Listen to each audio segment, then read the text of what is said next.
Hello, welcome to K-Strology. My name is Yvonne, and today I will be reacting to Ian's birth chart. This is our very last chart of the Stray Kids, guys. It's been alright, guys. I know it's taking me so long, but I'm here. I'm finishing. We're crossing the final line, and still there's a lot to react because they're my favorite group. If you haven't seen like all these things behind me, but yeah. So our little maknae, Jeongin, Ian, I love him. Little wrecker. I mean, I bet every video that you watch from me, I'll be saying that they are my wrecker, but I just get wrecked by every one of them. Like being OTA is really hard. So I recommend. Okay, let's take a look at Ian's chart. Before we begin, few notes. I use the Hellenistic approach, traditional astrology. We won't be taking a look at Uranus, Neptune, or Pluto, but it's fine. Like, unless they have like really tight conjunctions or like oppositions to their planets, we won't be taking a look at them. Probably in Jeongin's case, we are going to take a look at a few of them because there are things happening in the sky when he was born. What other thing? Let's just start. We don't have his birth time, so sadly we won't be taking a look at the rising sign. So I will be just taking like noon, as I do for every person that I don't know the birth time, and we won't be taking a look at their houses. That's the only thing, but still we can read his chart, we can learn a few things from him, and we can compare and see what we see in the skiji codes, or however you call them, and the reality show and the music videos and everything else.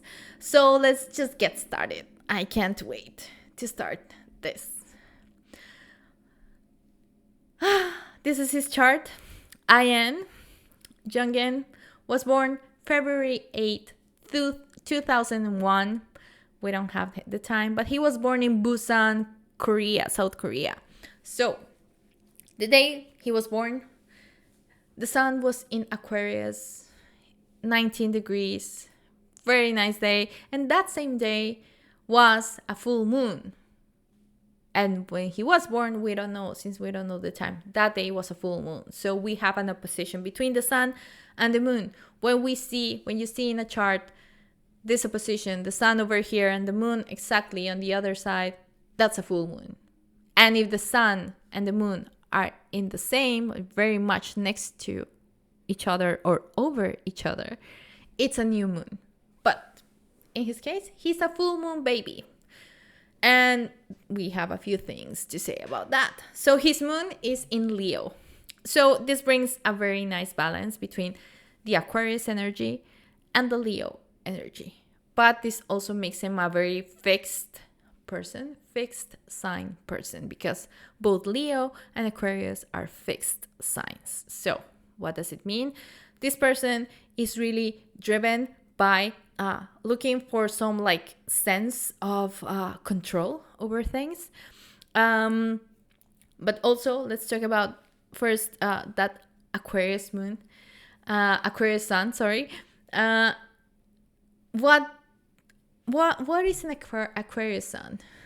These people are the aliens of the zodiac, at least for me.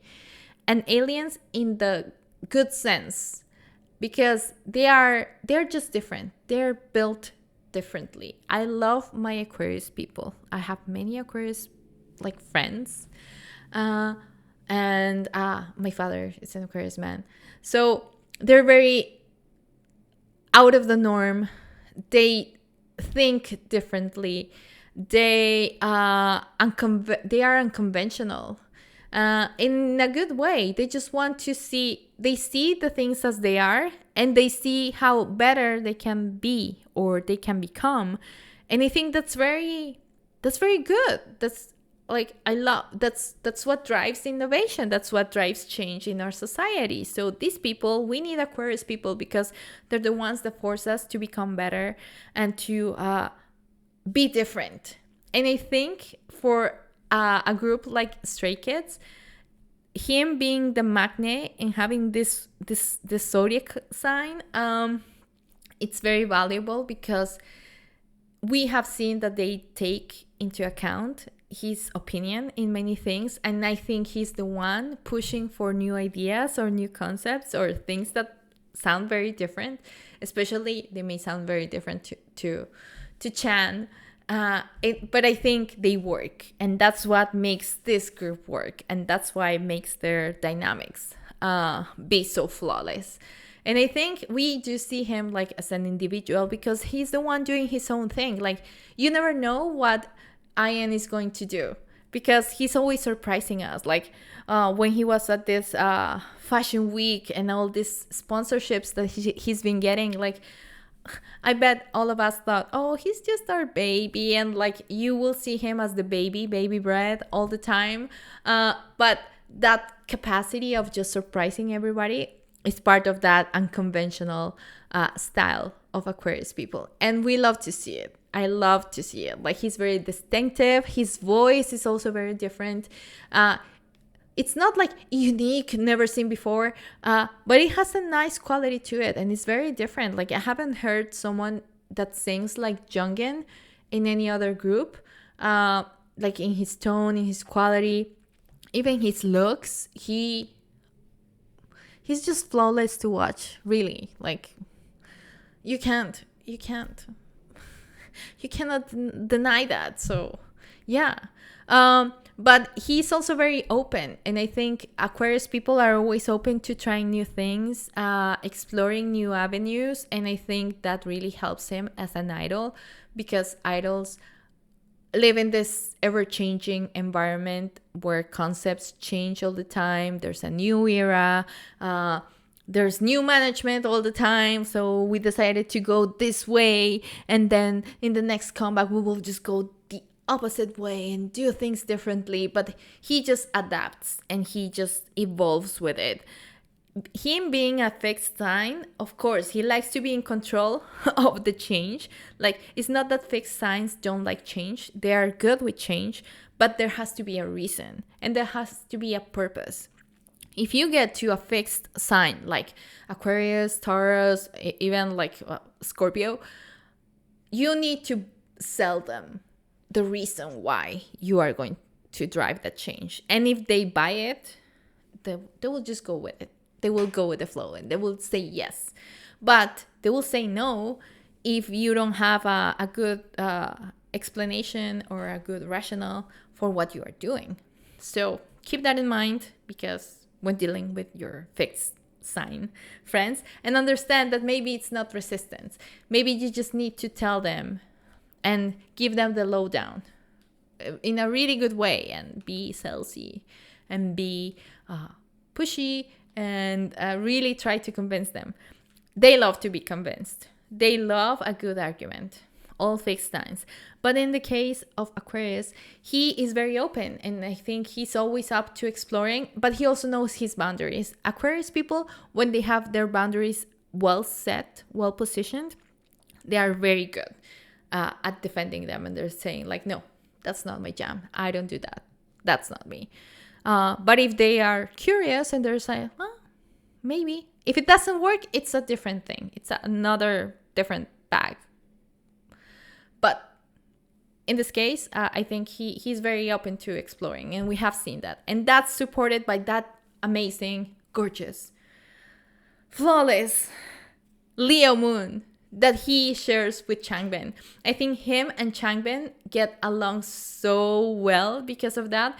And a beautiful thing that happened in this latest comeback was that Hallucination is a song written by Changbin, but he gave it to Jeongin because Jeongin said like yeah, I love that song. Like, it's really cool. I love it. Can you give it to me? And being the generous man he is, our Changbin, he said, yes, you can have it. And we got this gorgeous masterpiece of a song, one of my favorite songs, one of my favorite solos of all time. And he just gave it his own flavor. And I think that compatibility between them is because their Leo moons were speaking to each other. They were saying like, yes, I do understand you're the perfect person to do this. You understand my vision. You are able to carry on with it. You can make the song yours, because Jeongin, like, he changed it. He added like a new verse. Everything was rap before. They explained everything in one of the talkers or somewhere. And I just loved seeing that, because that really shows that it's what we call in astrology the synastry, and how when in a couple or in a group of friends, sometimes your moon, and that's why you get along so well with some people, and that's why some others like rub you the wrong way, or they don't convince you that much. But I think like Jeongin and Changbin have a special connection, because both of them understand the needs of a Leo moon. And a Leo moon, what are the needs? Because the moon speaks about our needs, our primal emotional needs. And Leo moons like the attention. Their emotional necessities are about attention and being nurtured and being like desired, admired, and just showing some authenticity. And I think they see each other for what they are. They know that the other is authentic, and I think that also supports that emotional expression that they have. So I think that's very beautiful. I think that's why also Jeongin is such a great model, and he's such a visual. Like, his visual quality comes from that otherworldly nature of Aquarius. Because have you seen his features? He's so different from other idols. Like, that foxy face that he has, I have seen only like in counted other people, and most of them are actors, not idols. So I think first that makes him special, but also the Leo moon makes him more extroverted and willing to connect with other people and just talk to them. It gives him this warmth, and I think that's why the other members love him so much, because he just opens, like, he's just like, okay, do with me whatever you want. That's why they always go and hug him.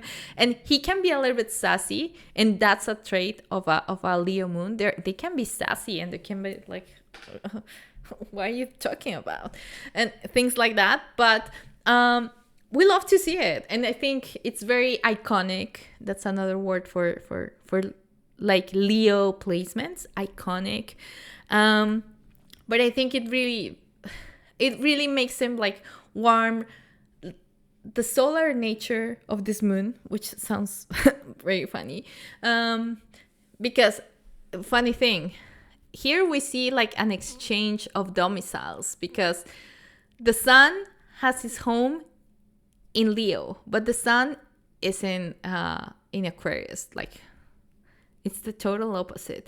But the moon, of course, the moon is not the home of Aquarius. The home of the moon is Cancer, but the moon would feel better, or at least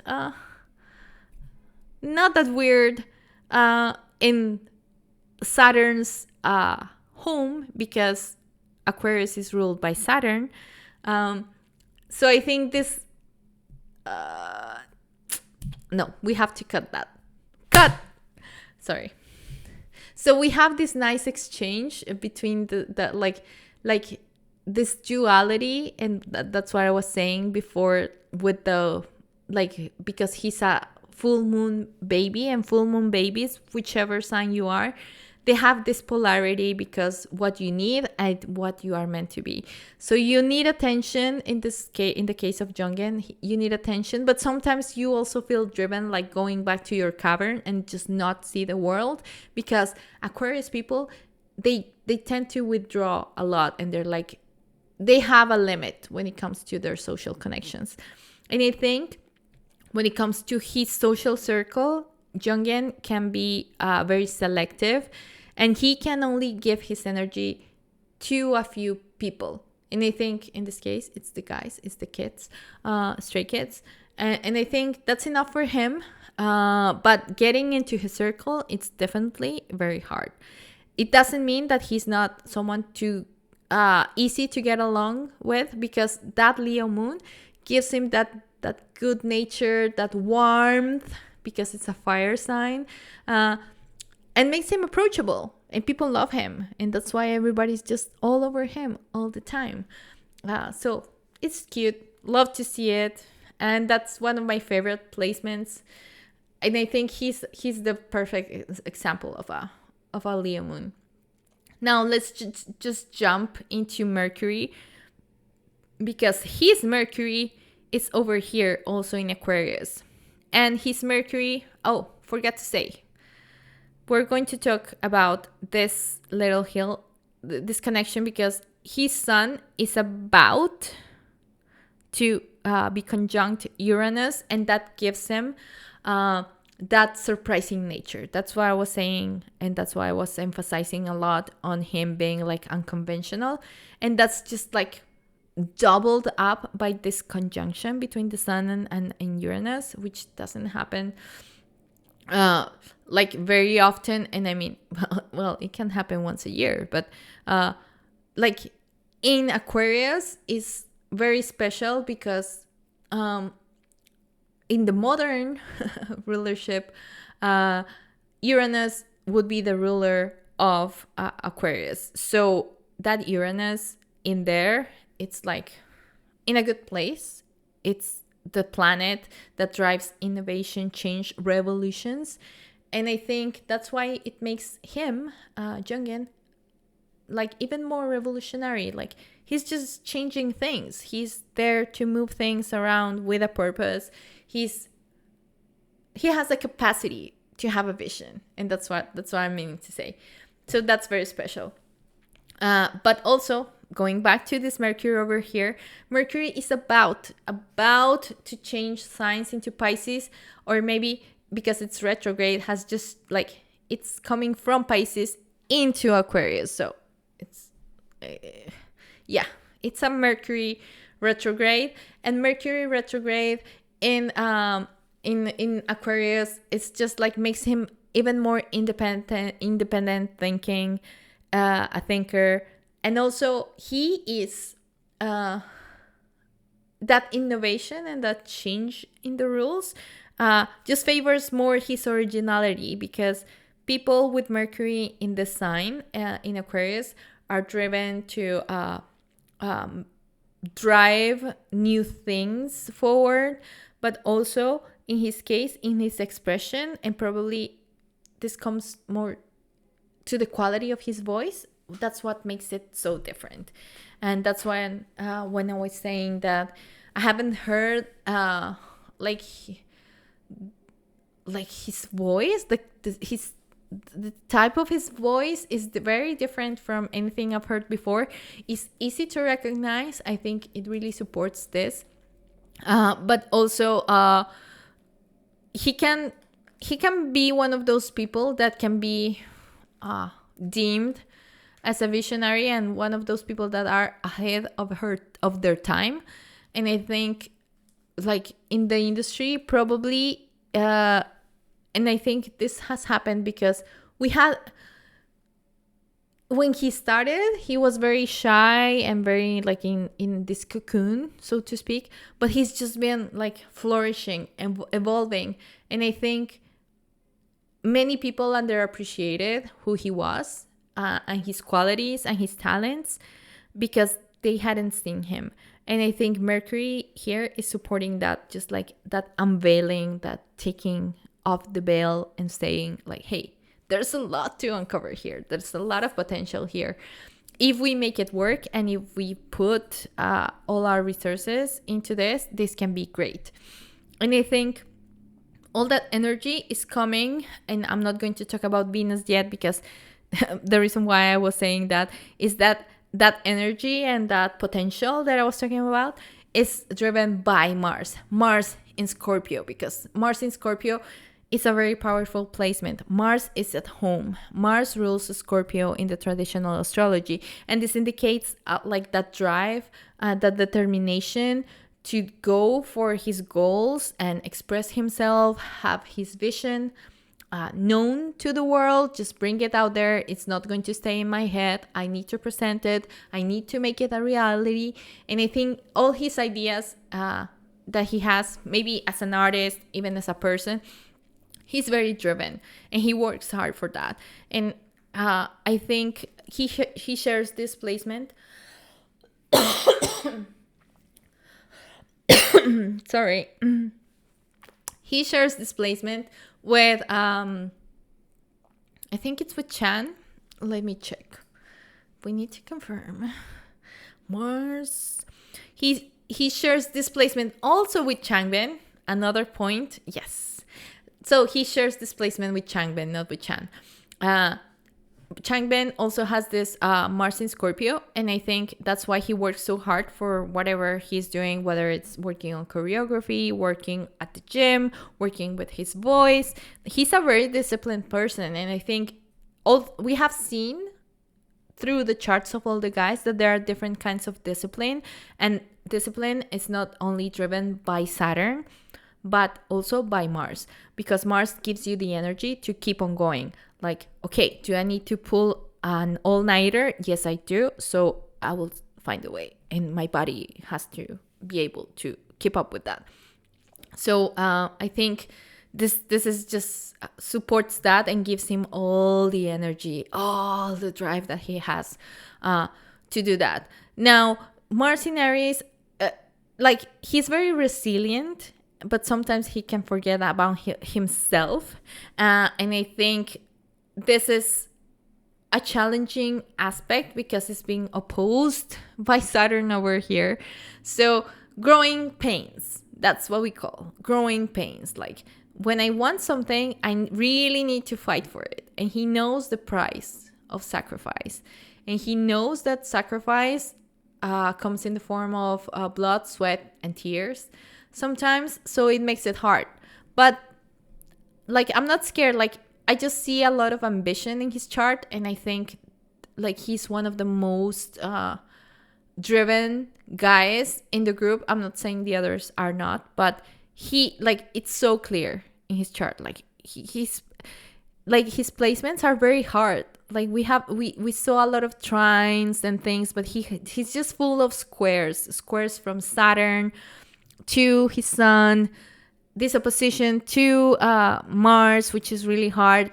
Like, since there's a lot of fixed energy, most of it, because fixed sign Scorpio, fixed sign Leo, fixed sign Taurus, fixed sign Aquarius, it creates like squares. And squares are good in the sense that they just drive movement and drive us to get out of the comfort zone and bring challenges. But those challenges are not just to make us suffer. Those challenges are to make us grow.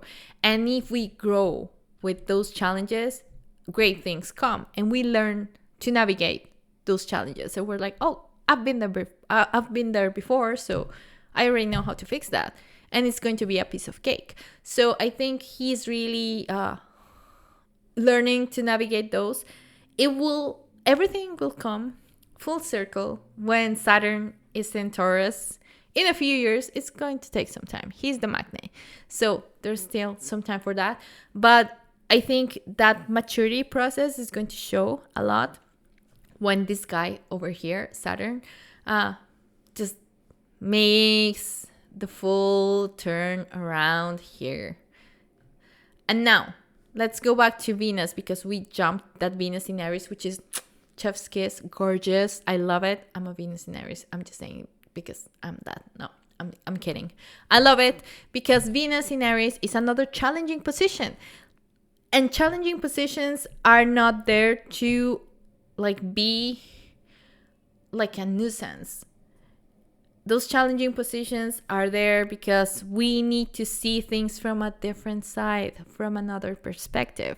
So Venus in Aries makes him very direct, very pioneering, trailblazer, bold, risk taker. Sometimes a little bit of like a little bit imprudent because sometimes just things come out of your mouth. And I think he feels shy about it because sometimes you're like, I don't know. But Venus in Aries also makes him very willing to show a different side of him. And I think the fact that even when he's the maknae, he so easily can just lift off his shirt and show us his perfect abs in Charmer. I think that's Venus in Aries in action for you. He just loves to tease. Venus in Aries loves to tease, loves to seduce, like very forward. I would love to see like him in a romantic relationship, because being like charmed and conquered by a Venus in Aries man is a thing to behold. Like he should be just so straightforward. I bet that even if he's confessed to someone before, he's just like he's just the type to say like, I just like you. I'm obsessed with you. Want to go out with me? And something like that. He is like that. I know that many people like put him like as this like little softie and cute, because he has that capability, and that's his Leo moon, to being charming and like iconic and like, oh yeah, love me. But Venus in Aries just makes him like straightforward, like, hey, I like you. Do you want to date me? Do you want to go out? Okay, let's go. I do feel he's more like that. And we see like this little hints in the codes, because there are some dynamics over there with other members that he's just like, they tease him, but he can tease them more if he's in the mood to do that. So I love it. And it's very authentic. Like, it just comes easily to him. It just flows. And I think it's very refreshing to see. And I think it's a placement that brings a little bit more lightness to all that fixed energy that he has going. Because that fire just makes him like shine more and spark new things. And fire signs or fire placements in our charts have that capability of just like spicing things up, and he has that. I wish we could know in which house that Venus in Aries is, because that would explain a lot of things. Because if it was, for example, if it was in the 9th house, then it would have been like, okay, he would be just sparking like new thinking, new ideas, new beliefs in people. Or if he was like, if he were like an Aries rising, probably he would just be identified as this daredevil idol that is just doing crazy things all the time. But we don't know his rising sign, unfortunately. And okay, to finish things up, we already talked about Saturn. I know this reading was a little bit more disorganized, but because we had to see all these these aspects, like we have to check it. And with the other guys, I didn't talk about them that much because they were not so hard, but in his chart, this is so prevalent. It's so like striking as an astrologer that you need to pay attention and talk about it.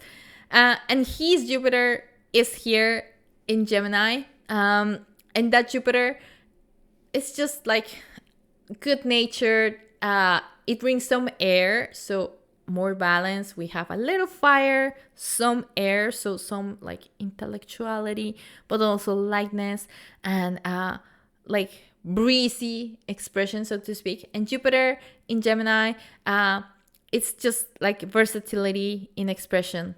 That he's a chameleon, not only because of his sun in Aquarius, like very versatile, but also that Jupiter is supporting that because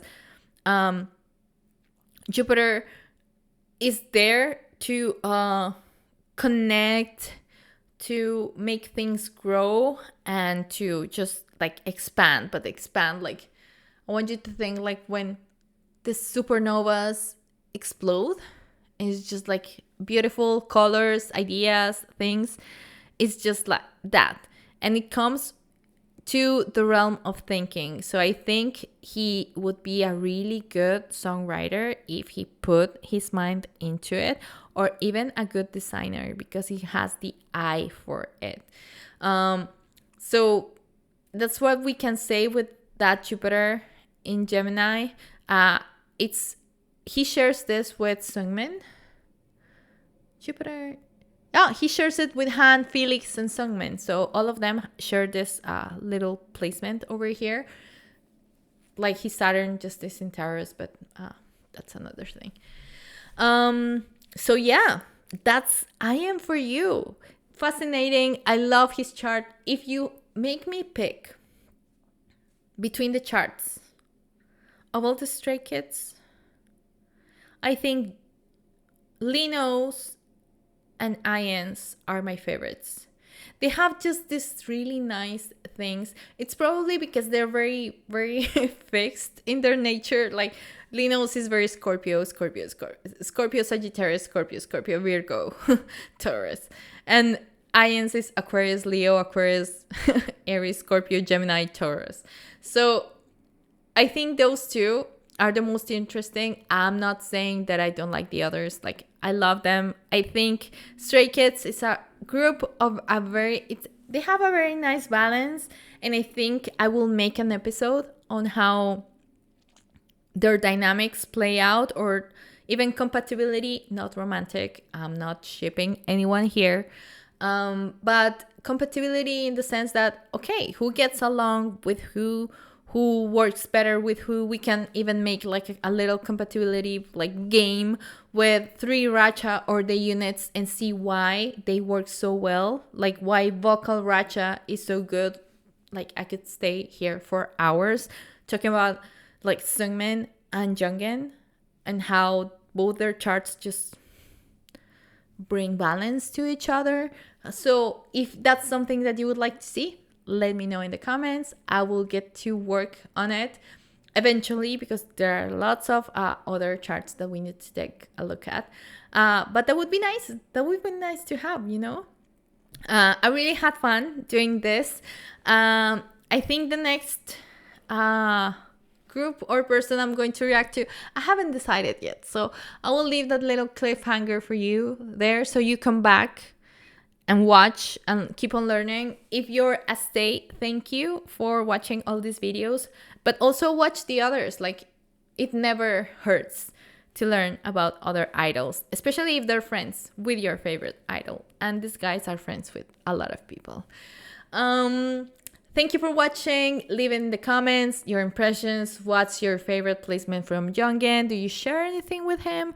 Do you like Aquarius people, or do you don't like them that much? Let me know. Don't forget to subscribe.